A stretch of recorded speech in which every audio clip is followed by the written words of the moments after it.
后来乡亲啊，继续来看阿强啊，伫咧初8到初10这3天进行着全台湾岛的军事演习，其中有54架战机、12台的军舰，亲门大户进入咱的空隙，搁甲咱的国军伫咧6000公尺远的高空来对呛。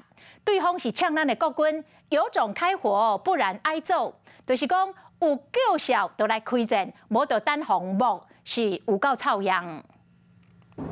中国解放军10号当结束为期3天的环台军演，不过军事媒录到，迄天伫咧西南空隙出现的一段对话。所有民国空军广播，对台湾西南空域高度6000公尺的中共军机注意，你已进入我空域，离想我非常安全，立即回转脱离。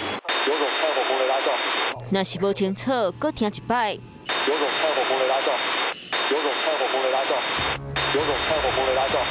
呛讲有救效就开战，若无就扣幕。敢若国军含强军伫咧对呛，感受到两边拢真紧张。就算这段录音，佫需要国防部进一步查证。不过听讲，昨日中共东部战区伫咧台湾4周围军演，隆重出动9架巨型军母进行军事任务，包括苏凯30、歼10、歼11、19、16、轰6、运油20、运8、运9、空警200、500，含山东号军舰歼15，其中下过台海中线就有54架军机、12只军舰。咱台湾中华民国国防部强调，虽然中共东部战区宣布演习结束，国军强化战备的工作嘛是拢爱顶真做，尽力掌握台海4颗联动的动态。